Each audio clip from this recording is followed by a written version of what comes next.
Assalamualaikum warahmatullahi wabarakatuh. Para penonton yang berbahagia, kali ini kita akan membahas seorang sahabat yang telah meriwayatkan 5.300 hadis Rasulullah. Bahkan, para ahli hadis sepakat bahwa Abu Hurairah adalah perawi hadis paling banyak. Sebenarnya, namanya adalah Abdurrahman bin Syakir ad-Dausi. Nama lainnya saat jahiliyah adalah Abdul Syamsi, yang berarti hamba matahari. Kelak setelah masuk Islam, Rasulullah menggantinya menjadi Abdurrahman, yang berarti hamba dari yang maha pengasih. Panggilan Abu Hurairah didapat karena kebiasaannya membawa kucing betina kecil kemana-mana. Dia membawanya saat mengembalakan kambing-kambing milik keluarganya. Dan di malam hari, kucing kecil itu akan ditaruh di atas pohon. Melihat kedekatan laki-laki itu dengan sang kucing, maka panggilan Abu Hurairah pun tersemat padanya. Sementara Rasulullah lebih suka memanggilnya Abu Hir atau bapak kucing jantan. Abu Hurairah lahir di desa Daus, sebuah desa miskin di padang pasir Yaman.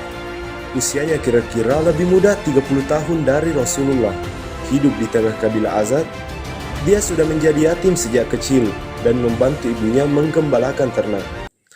Setelah mendengar kabar tentang Islam, Abu Hurairah pun pergi menemui Rasulullah saat itu. Rasulullah sedang berada di Khaybar dan menjelang perang Khaybar pecah. Tanpa ragu, Abu Hurairah pun menyatakan keimanannya. Itu terjadi sekitar tahun 7 Hijriah. Dan sejak saat itu sampai wafatnya Rasulullah, Abu Hurairah tidak pernah jauh dari Rasulullah. Dia merekam, mencatat, mengingat apapun yang pernah dikatakan Rasulullah. Memang Abu Hurairah bukan seorang penulis, tapi dia memiliki kemampuan membaca dan menulis. Dia juga melihat pentingnya menjaga ajaran Rasulullah dalam sebuah catatan. Abu Hurairah juga merasa perlu mengejar ketertinggalannya dari para sahabat yang sudah lebih dulu bergabung dalam barisan Rasulullah. Karena itulah, dengan penuh keyakinan, dia membaktikan dirinya demi mengingat dan menjaga apa yang diajarkan Nabi.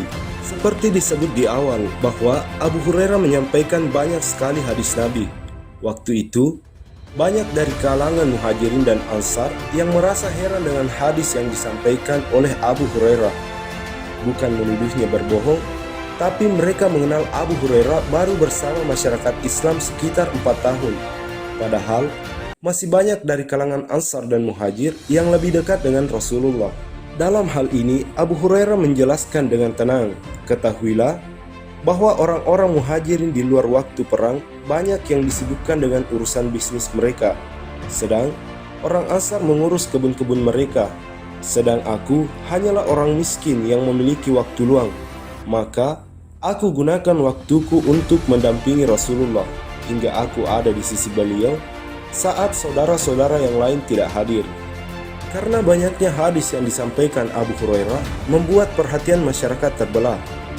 Pada saat itu, sedang dilakukan penyatuan Al-Quran, maka Khalifah Umar bin Khattab pun memerintahkan Abu Hurairah berhenti menyampaikan hadis. Umar bin Khattab hanya ingin umat Islam lebih fokus menghafal Al-Quran. Apalagi, Allah Subhanahu wa Ta'ala sudah menjamin kemurnian Al-Quran. Beda dengan hadis Nabi yang tidak ada jaminan akan adanya pemalsuan atau penyelewengan. Khalifah juga berpesan, sibukkanlah olehmu dengan Al-Quran karena itu adalah firman Allah. Di lain kesempatan, Umar juga berpesan, kurangilah olehmu menyampaikan apa yang datang dari Rasulullah, kecuali yang mengenai amal perbuatannya. Itulah maksud sebenarnya dari larangan Umar bin Khattab, bukan pada pribadi Abu Hurairah, apalagi sampai menyaksikan daya ingat sahabat Nabi itu. Tapi agar apa yang disampaikan oleh Abu Hurairah memang yang lebih penting, yang lebih dibutuhkan umat dalam melakukan amal saleh. Karena saat itu, wilayah Islam sudah sangat luas dan pemeluknya pun berasal dari berbagai macam bangsa dengan kebiasaan yang bisa jadi jauh berbeda dengan bangsa Arab. Abu Hurairah pernah diangkat menjadi gubernur Bahrain. Dia juga selalu mengikuti perang bersama Rasulullah. Bahkan perang-perang setelah itu pun dia tidak pernah absen. Yang lebih istimewa lagi, Abu Hurairah adalah orang yang terkenal sangat rajin beribadah. Bersama istri dan anak perempuannya, Dia hidupkan malam dengan salat dan berzikir. Abu Hurairah hidup sampai usia 78 tahun. Saat ditimpa sakit, dia sangat berharap agar bisa menutup mata, sementara para penjenguk justru mendoakan kesembuhannya. Ya Allah, sungguh aku sudah sangat rindu kepadamu. Semoga engkau juga rindu bertemu denganku. Di tahun 59 Hijriah, ruhnya meninggalkan jasadnya menuju keabadian. Dia dimakamkan di pemakaman Baqi. Sampai sekarang, umat Islam masih bisa membaca hadis Nabi karena jasa-jasa Abu Hurairah yang telah mengingat dan mencatat perkataan dan perbuatan Rasulullah Shallallahu Alaihi Wasallam. Itulah tadi sepenggal kisah dari Abu Hurairah. Terima kasih telah mengikuti dan menonton channel kami. Semoga dapat memetik hikmah dan menambah hasanah keilmuannya. Silahkan subscribe, like, dan komen agar tidak ketinggalan dari konten-konten kami yang jauh lebih menarik lagi. Silahkan di-share jika ini dianggap bermanfaat. Sampai jumpa. Wassalamualaikum warahmatullahi wabarakatuh.